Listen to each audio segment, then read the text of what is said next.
Hello friends, welcome back to my YouTube channel. तो आज की अपनी क्लास होने वाली है वैदिक काल या वैदिक साहित्य के ऊपर। ठीक है, हमने पिछले क्लासेस में सिंधु घाटी सभ्यता और वैदिक काल या वैदिक साहित्य की थ्योरी वाला पोर्शन पूरा कंप्लीट कर लिया है।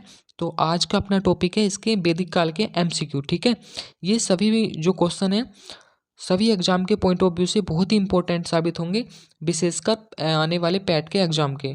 ठीक है, यहाँ से कोई ना कोई प्रश्न आपको देखने को मिलेगा ही मिलेगा। ठीक है, तो हम क्वेश्चन वन की बात करें तो इसमें क्वेश्चन वन क्या है, ये जितने भी हमारे प्रश्न हैं सभी थ्योरी में हमने कंप्लीट कर लिए हैं। ठीक है, तो क्वेश्चन नंबर वन है, आर्य शब्द इंगित करता है। तो आर्य शब्द किसके बारे में इंगित करता है, बताया था हमने पहले ही क्लास में बताया था, जो हमने वैदिक काल का जो हमने थ्योरी वाला पार्ट कंप्लीट किया है तो उसमें बताया था किसको प्रदर्शित करता है, श्रेष्ठ वंश को। ठीक है, एक श्रेष्ठ वंश को आर्य शब्द प्रदर्शित करता है। क्वेश्चन नंबर दो है नेक्स्ट, क्लासिकल संस्कृत में आर्य शब्द का जो अर्थ है वो क्या है। तो हमने बताया था एक उत्तम व्यक्ति, क्या बताया था, एक उत्तम व्यक्ति। इसका ऑप्शन नंबर डी इसका सही हो जाएगा। नेक्स्ट क्वेश्चन है, सुमेलित करना है इनको, यानी कि सही मिलान करना है ये सूची ए का सूची दो से। ठीक है, इसमें चार वेद दिए हुए हैं, अथर्ववेद, ऋग्वेद, यजुर्वेद और सामवेद। हमें इनका मिलान करना है सूची दो से। तो हम सब जानते हैं सामवेद जो भारतीय संगीत का जनक है, सामवेद कौन है, भारतीय संगीत का जनक। और हम जानते हैं जो अथर्ववेद है इसमें क्या होता था, औषधियाँ यानी कि तंत्र मंत्र और जादू टोना होता था ना, तो कहाँ होता था वो, अथर्ववेद में। तो इसका मिलान ऑप्शन नंबर तीन से हो जाएगा। ठीक है, और यजुर्वेद जो होता था उसमें क्या होता था, बलि एवं कर्मकांड होते थे। और बी ऑप्शन है इसका, बी का हो जाएगा एक नंबर एक से मिलान। तो इसका सही ऑप्शन कौन सा निकल कर आएगा, तो इसका सही ऑप्शन आ जाएगा ऑप्शन नंबर ए निकल कर। ठीक है, तो अब हम बात करते हैं सी का, ऑप्शन नंबर ए तो आ चुका है। तो नेक्स्ट क्वेश्चन की बात करते हैं, तो ऋग्वेद की मूल लिपि कौन सी है। क्वेश्चन कई बार आता है अलग अलग एग्जाम में। तो इसकी मूल लिपि कौन सी बताई थी, जब हमने ऋग्वेद वाला टॉपिक पूरा किया था तो उसकी चारों वेद हमने एक ही क्लास में कंप्लीट कर लिए हैं। तो आप पहले उसको देख लेना, फिर इन सभी प्रश्न आपसे सारे प्रश्न हल हो जाएंगे। तो ऋग्वेद की मूल लिपि कौन सी है, ब्राह्मी लिपि है। ठीक है, नेक्स्ट क्वेश्चन है, ऋग्वेदिक काल में जो निष्क शब्द का प्रयोग आभूषण के लिए होता था जो, परंतु जब उत्तर वैदिक काल आता है तो उसमें उसका प्रयोग कहाँ होता है।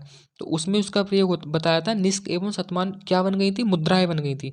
मुद्राएं यानी कि सिक्के। ठीक है, तो इसका सही ऑप्शन हो जाएगा ऑप्शन नंबर डी, इसका सही आप आंसर हो जाएगा। नेक्स्ट क्वेश्चन है, ऋग्वेदिक काल में निष्क किस अंग का आभूषण था। तो कहाँ पहना जाता था, वो गले में पहना जाता था। कहाँ, गले में।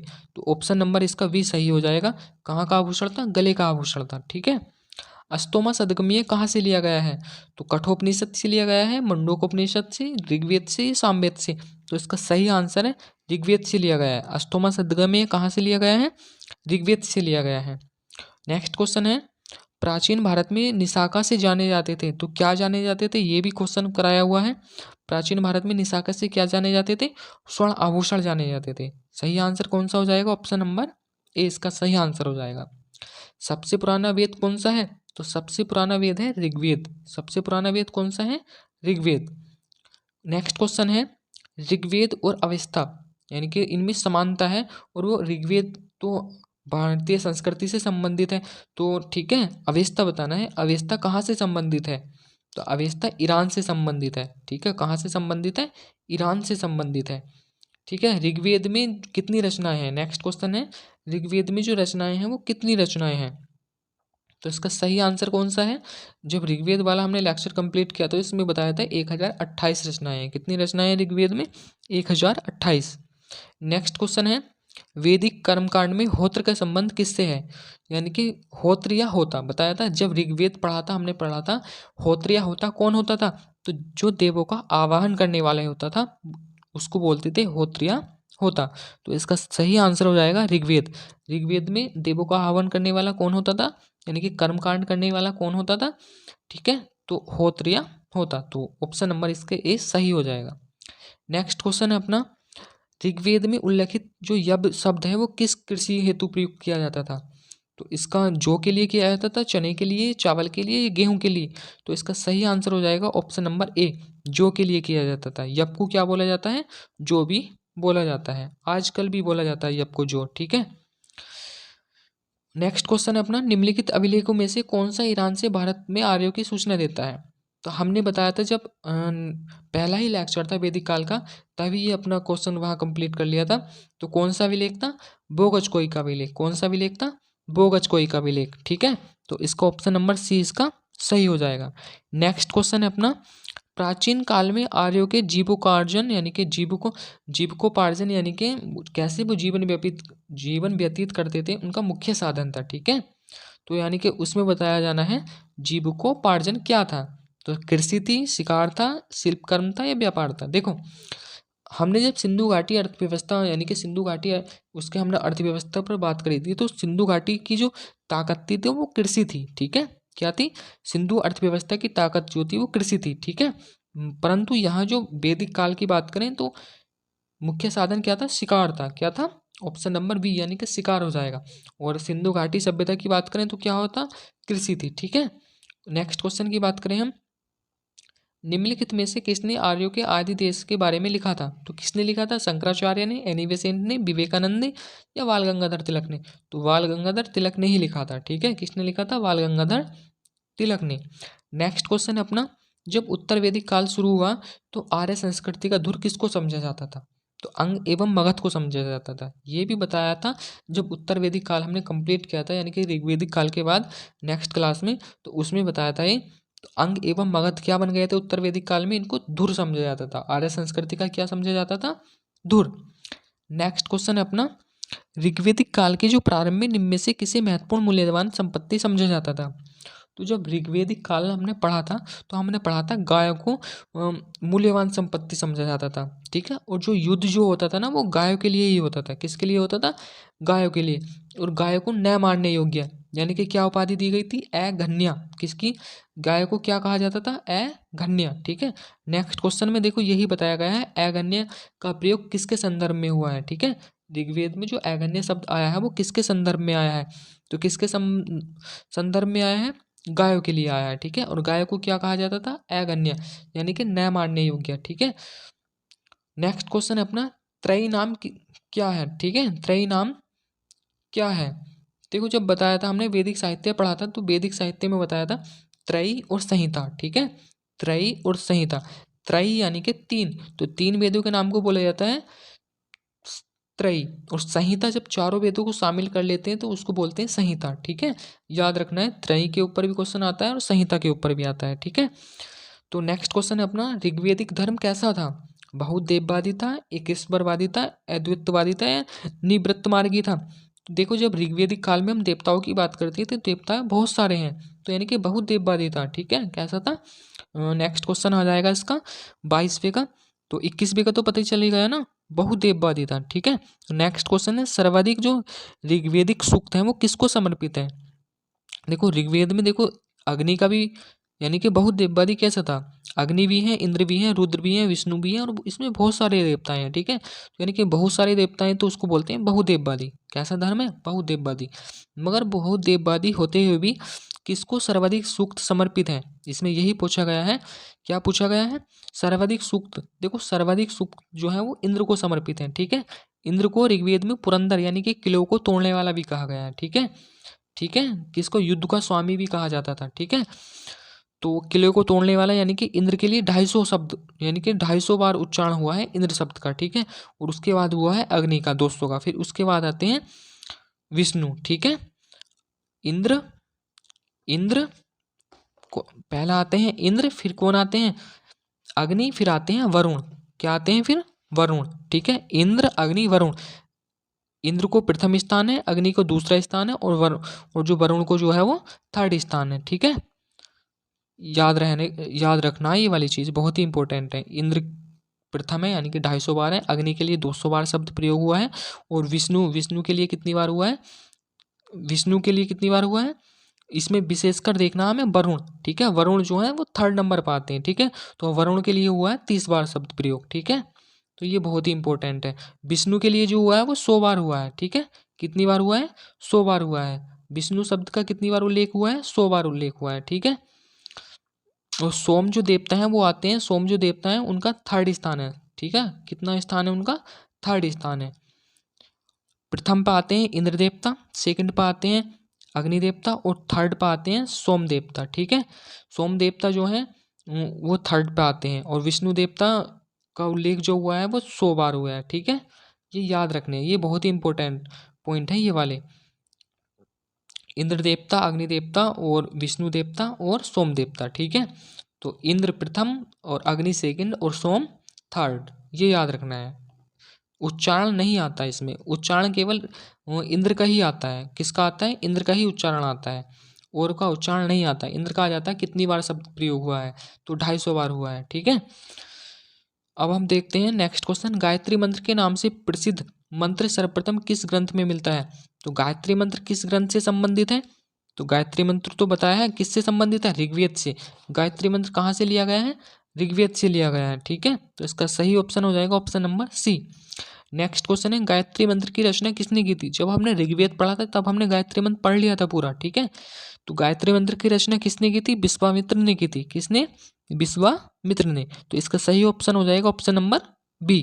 ठीक है, नेक्स्ट क्वेश्चन है अपना, निम्नलिखित में से पूर्व वैदिक आर्यों का सर्वाधिक जो लोकप्रिय देवता था तो वो कौन थे? तो वरुण थे, विष्णु थे, रुद्र थे या इंद्र थे? तो कौन थे इसके? जो पूर्व वैदिक आर्यों का जो सर्वाधिक लोकप्रिय देवता थे वो थे इंद्र। कौन थे वो?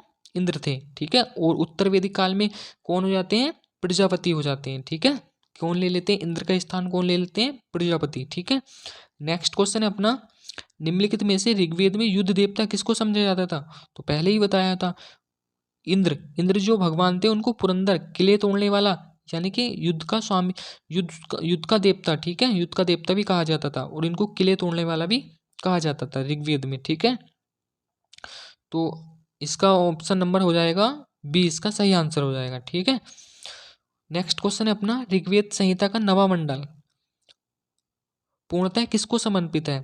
तो जो नवे मंडल में जब हम ऋग्वेद में पढ़ा था तो किसको पढ़ा था हमने? सोम। सोम एक पेय पदार्थ था। ठीक है, सोम और इस पेय पदार्थ पर नामाकृत देवता पर। ठीक है, ऑप्शन नंबर इसका डी सही हो जाएगा, सोम और इस पेय पर नामाकृत देवता। ठीक है, ऑप्शन नंबर इसका डी हो सही हो जाएगा। नेक्स्ट क्वेश्चन है अपना, ऋग्वेद का कौन सा मंडल पूर्णतः सोम को समर्पित है? तो कौन सा समर्पित है? नवा मंडल। नवा मंडल सोम को समर्पित है पूर्णतः। ठीक है, तो नेक्स्ट क्वेश्चन की बात करें तो उस जनजाति का नाम बताना है किसका? जो ऋग्वेदिक काल में जो आर्यों के पंचजन से संबंधित नहीं है। तो जब हमने पढ़ा था तो किसको नहीं पढ़ा था? पुरु भी पढ़ा, किसको नहीं पढ़ा था? किकित को नहीं पढ़ा था, और सब पढ़े थे, यदु, पुरु, तुर्वस। ठीक है, किकित को हमने नहीं पढ़ा। तो इसका सही आंसर हो जाएगा option number D. Next question है अपना, ऋग्वेद काल में जनता निम्न में से मुख्यतः किस में विश्वास करती थी? देखो, ऋग्वेदिक काल जो था उसमें जनता किस में विश्वास करती थी? तो उसमें जो जनता थी बलि एवं कर्मकांड में। किस पे विश्वास करती थी? बलि एवं कर्मकांड। ठीक है, बलि एवं कर्मकांड पर विश्वास करती थी। इसका सही ऑप्शन हो जाएगा option number D. Next question है अपना, गोत्र शब्द का प्रयोग सर्वप्रथम कहाँ हुआ है? तो हमने देखा था ऋग्वेद में जो सर्वप्रथम उल्लेखित शब्द थे हमने उनकी चार्ट बनाया था छोटा सा। ठीक है, वो देख लेना, वहाँ से बहुत सारे प्रश्न आ जाते हैं। तो गोत्र शब्द का प्रयोग सर्वप्रथम कहाँ हुआ है? अथर्ववेद में हुआ है, ऋग्वेद में हुआ है, सामवेद में हुआ है, या यजुर्वेद में हुआ है? तो इसका सही आंसर हो जाएगा ऋग्वेद में। ठीक है, ऋग्वेद में हमने बताया था किसका प्रयोग नहीं हुआ है, उसका भी एक छोटा सा चार्ट था, और जिसका प्रयोग हुआ है सर्वप्रथम उसका भी एक छोटा सा चार्ट था। तो वहाँ से बहुत सारे प्रश्न आ जाते हैं। ठीक है, गोत्र शब्द का प्रयोग सर्वप्रथम कहाँ हुआ है? ऋग्वेद में हुआ है। नेक्स्ट क्वेश्चन है, ऋग्वेद में जो उल्लेखित प्रसिद्ध 10 राजाओं का युद्ध हुआ था, यानी कि 10 राज्य युद्ध हुआ था, जब हमने ऋग्वेद का पढ़ा था 10वां मंडल, नहीं 7वां मंडल। ठीक है, ऋग्वेद का जब 7वां मंडल पढ़ा था तो वहाँ पढ़ा था। ठीक है, तो किस नदी के किनारे हुआ था? तो परुश्रणी, यानी कि रावी नदी के किनारे हुआ था। ठीक है, जिसमें किसकी विजय हुई थी? भरत वंश की विजय हुई थी। ठीक है, सुदास की विजय हुई थी। नेक्स्ट क्वेश्चन है अपना, निम्नलिखित में से किसको ऋग्वेद में मातेतमा यानी कि देवीतमा या नदीतमा कहा गया है? तो किसमें सर्वाधिक वर्णित नदी कौन सी है? तो सर्वाधिक वर्णित नदी कौन सी है? सिंधु नदी। देखो, सर्वाधिक वर्णित नदी है। जब हमने वैदिक साहित्य पढ़ा था तो उसमें ऋग्वेद में पढ़ा है हमने, सर्वाधिक चर्चा जो हुई है वो सिंधु नदी की हुई है। किस नदी की हुई है? सिंधु नदी की। तो सही आंसर हो जाएगा ऑप्शन नंबर ए, सिंधु नदी को हिरण्य भी कहा गया है, और किस कारण कहा गया है? उसके आर्थिक महत्व के कारण, ठीक है। और उसके गिरने की जो जगह बताई गई है वो क्या बताई गई है? अरब सागर बताई गई है। एग्जाम के पॉइंट ऑफ व्यू से बहुत ही इंपॉर्टेंट पॉइंट है ये, कि सिंधु नदी के गिरने की जगह क्या बताई गई है? अरब सागर बताई गई है। नेक्स्ट क्वेश्चन है अपना, ऋग्वेद में निम्नांकित किन नदियों का उल्लेख अफगानिस्तान के साथ आर्यों के संबंध का सूचक है? देखो, जब हमने अफगानिस्तान के साथ नदियां पढ़ी थी तो 4 नदियां पढ़ी थी। कितनी? 4 नदियां, कुवाह, क्रमोस, सुबास्तु और गोमल। बहुत ही इंपॉर्टेंट है ये नदियां, अलग अलग एग्जाम में अलग अलग टाइप से प्रश्न आ जाता है, ठीक है। तो इसमें सी ऑप्शन तो मिल रहा है, कुबा और क्रमो, तो यही सी ऑप्शन इसका सही आंसर है। अगर सी ऑप्शन में और भी कुछ होता तो क्या होता? गोमती होता या सुबास्तु होता, तो वे भी सही आंसर थे, ठीक है। गोमती यानी कि गोमल। नेक्स्ट क्वेश्चन है अपना, सूची 1 के सूची 2 से मिलान करना है। तो मिलान करके देखते हैं। ये प्राचीन नदियाँ और आधुनिक नदियों के नाम हैं, ठीक है। तो देखते हैं इनके मिलान करके। कुबा, ये नदियाँ हैं सूची 1 में। कुबा, परुसणी, देखो कुबा किसको बोलते हैं? काबुल को। और परुसणी यानी कि रावी, ठीक है। परुसणी किसको? रावी। और सदानीरा यानी कि गंडक, और सुतंद्री यानी कि सतलज ही है। और अस्कनी का मिलान चिनाब से ही है, ठीक है। तो इसका ऑप्शन आता है निकल कर ऑप्शन नंबर 20 का सही आंसर हो जाएगा। ऑप्शन नंबर 20 का सही आंसर है। नेक्स्ट क्वेश्चन है अपना, किस वैदिक ग्रंथ में वर्ण शब्द का सर्वप्रथम नामोल्लेख मिलता है? देखो, जब हमने ऋग्वेद पढ़ा था तो ऋग्वेद में छोटे छोटे 2 चार्ट बनाए थे, ठीक है। किसका उल्लेख सर्वप्रथम मिलता है और किसका उल्लेख नहीं मिलता है, तो वहीं से ये क्वेश्चन आया हुआ है। तो किस में चार्ट बनाया था हमने? ऋग्वेद में बनाया था, ठीक है। तो किसका सर्वप्रथम नामोल्लेख मिलता है? ऋग्वेद में मिलता है, ठीक है। ऋग्वेद में देख लेना, ये वर्ण शब्द का सर्वप्रथम उल्लेख मिलता है। नेक्स्ट क्वेश्चन है, उस चार्ट में जाकर देखना, वर्ण शब्द जरूर ही मिलेगा, ठीक है। नेक्स्ट क्वेश्चन है अपना, वर्ण व्यवस्था से संबंधित, देखो वर्ण है तो वर्ण शब्द का उल्लेख कहाँ है? ऋग्वेद में। तो संबंधित, उससे जो संबंधित पुरुष सूक्त मिलेगा वो कहाँ मिलेगा? तो ऋग्वेद में ही मिलेगा। तो सही आंसर कौन सा हो जाएगा इसका? Rigveda, option number C. धर्म तथा रीत भारत की प्राचीन वैदिक सभ्यता के एक केंद्रीय विचार को चित्रित करते हैं, ठीक है। इस संदर्भ में निम्नलिखित कथनों पर हमें विचार करना है। धर्म क्या है? तो धर्म व्यक्ति के दायित्व एवं स्वयं तथा दूसरों के प्रति व्यक्तिगत कर्तव्यों की एक संकल्पना था। क्या था? एक संकल्पना था। रीत मूलभूत नैतिक विधान था जो सृष्टि और उसमें अंतर्निहित सारे तत्वों के क्रियाकलापों को संचालित करता था, ठीक है। तो इसका सही आंसर बताने हैं तो इसके दोनों ही ये सही आंसर हैं, दोनों ही इसके कथन जो थे वो सही आंसर हैं। तो ऑप्शन नंबर सी इसका सही आंसर हो जाएगा। 1 और 2 दोनों ही सही हैं। नेक्स्ट क्वेश्चन है अपना, वैदिक काल में जो देवी देवताओं थे उनको पुरोहित किन को माना जाता था? तो बताया था बृहस्पति। किसको माना जाता था? बृहस्पति। अग्नि को तो माना नहीं जाता था, घोष और इंद्र। तो इसका सही आंसर हो जाएगा बृहस्पति को उनका पुरोहित माना जाता था। किनका? वैदिक देवी देवताओं का, ठीक है। देवी देवताओं का पुरोहित कौन था? बृहस्पति था। नेक्स्ट क्वेश्चन अपना, वैदिक युग में प्रचलित लोकप्रिय शासन प्रणाली कैसी थी? जो प्रचलित लोकप्रिय शासन प्रणाली थी वो कैसी थी? निरंकुश थी, प्रजातंत्र थी, गणतंत्र थी या वंश परंपरागत राजतंत्र थी? तो इसका जो सही आंसर है वो है वंश परंपरागत राजतंत्र प्रणाली। कैसी थी? वंश परंपरागत राजतंत्र प्रणाली। नेक्स्ट क्वेश्चन है अपना, यज्ञ संबंधित विधि विधानों का पता कहाँ से चलता है? जब हमने यजुर्वेद पढ़ा था तो उसमें यजुर्वेद में पढ़ा था यज्ञ संबंधित विधि विधान कहाँ मिलते हैं? यजुर्वेद में। तो इसका सही आंसर हो जाएगा ऑप्शन नंबर डी, इसका सही आंसर हो जाएगा। नेक्स्ट क्वेश्चन अपना, निम्नलिखित में से किसका संकलन ऋग्वेद पर आधारित है? देखो, जब हमने ऋग्वेद पढ़ा था तो हमने पढ़ा था ऋग्वेद पर आधारित संकलन क्या है? तो हमने पढ़ा था सामवेद, या इसको ऐसे भी बोल सकते हैं, सामवेद किस पर आधारित संकलन है? ऋग्वेद पर। तो क्वेश्चन कई टाइप से आ सकता है, मगर ये बहुत इंपॉर्टेंट पॉइंट है। तो ऋग्वेद पर आधारित जो संकलन बना है वो कौन सा वेद है? सामवेद है, ठीक है। ये पॉइंट याद रखना है, बहुत ही इंपॉर्टेंट है। सामवेद को और क्या बोला जाता है? सामवेद को भारतीय संगीत का जनक भी बोला जाता है, ठीक है। सामवेद क्या है? भारतीय संगीत का जनक है। नेक्स्ट क्वेश्चन है, आयुर्वेद अर्थात जीवन का विज्ञान का उल्लेख सर्वप्रथम कहाँ मिलता है? आरण्यक, सामवेद में, यजुर्वेद में या अथर्ववेद में? तो इसका उल्लेख सर्वप्रथम कहाँ मिलता है? अथर्ववेद में मिलता है। कहाँ मिलता है? अथर्ववेद। नेक्स्ट क्वेश्चन है अपना, निम्नलिखित में से कौन सी वह ब्रह्मवादिनी थी जिसने कुछ वेद मंत्रों की रचना की थी? तो लोपामुद्रा, गाग्री, लीलावती या सावित्री। तो लोपामुद्रा थी। कौन थी? लोपामुद्रा। इनके मंत्र ऋग्वेद में भी संग्रहित हैं। ठीक है। 800 से नेक्स्ट क्वेश्चन है, 800 से 600 ईस्वी पूर्व का जो काल है वो किस युग से जुड़ा है? ऑप्शन है ब्राह्मण युग, ऑप्शन बी है सूत्र युग, सी है रामायण युग और डी है महाभारत युग। तो इसका सही आंसर हो जाएगा ऑप्शन नंबर ए। किससे जुड़ा है? ब्राह्मण युग। नेक्स्ट क्वेश्चन है अपना, निम्नलिखित में से कौन सी प्रथा चतुष्टय वेदोत्तर काल में प्रचलित हुई? देखो, जो वेदोत्तर ऋग्वेदिक काल के बाद आया उत्तर वैदिक काल यानी कि वेदोत्तर काल। ठीक है। तो उसमें बताना है कौन सी प्रथा प्रचलित हुई। धर्म, ऑप्शन नंबर ए धर्म अर्थ काम मोक्ष, ऑप्शन बी है ब्राह्मण क्षत्रिय वैश्य शूद्र, ऑप्शन सी है ब्राह्मण यानी कि ब्रह्मचर्य, क्या है? ब्रह्मचर्य, गृहस्थाश्रम, वानप्रस्थाश्रम, संन्यासाश्रम। तो यही प्रथा प्रचलित हुई, यही प्रथा प्रचलित हुई। कौन सी? ब्रह्मचर्य, गृहस्थाश्रम, वानप्रस्थाश्रम और संन्यासाश्रम।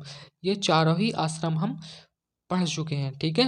ये चारों ही हम आश्रम उत्तर वैदिक काल में पढ़ चुके हैं। नेक्स्ट क्वेश्चन है, सूची 1 का सूची 2 से ही मिलान करना है। सूची 1 में हम वेद दिए हुए हैं और सूची 2 में उनके ब्राह्मण दिए हुए हैं। ठीक है। क्या दिए हुए हैं? ब्राह्मण।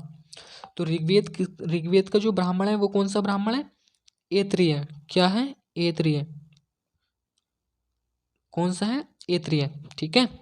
ऋग्वेद का ब्राह्मण ऐत्रेय, सामवेद का पंचीस और अथर्ववेद का कौन सा ब्राह्मण हो जाएगा? गोपथ। कौन सा? गोपथ। और यजुर्वेद का सतपथ, यजुर्वेद का सतपथ। तो इसका सही आंसर निकल कर आएगा ऑप्शन नंबर सी, इसका सही आंसर हो जाएगा। ऑप्शन नंबर सी इसका सही आंसर है। ठीक है। नेक्स्ट क्वेश्चन है अपना, निम्नलिखित में से वैदिक साहित्य का सही क्रम लगाना है। ठीक है। तो ऑप्शन नंबर ए वैदिक साहित्य ब्राह्मण आरण्यक उपनिषद ही सही आंसर है। ठीक है। ऑप्शन नंबर ए ही इसका सही आंसर है। वैदिक साहित्य ब्राह्मण आरण्यक और उपनिषद ही इसका सही आंसर है। नेक्स्ट क्वेश्चन है अपना, किस वेद में सभा और समिति को प्रजापति की दो पुत्रियां कहा गया है? देखो, जब हमने अथर्ववेद पढ़ा था तो उसमें पढ़ा था प्रजापति की दो पुत्रियां हैं सभा और समिति। तो इसका सही आंसर हो जाएगा अथर्ववेद ही इसका सही आंसर हो जाएगा। किस वेद में है? अथर्ववेद में प्रजापति की दो पुत्रियां कहा गया है सभा और समिति को। तो आज की क्लास यहीं पर कंप्लीट होती है।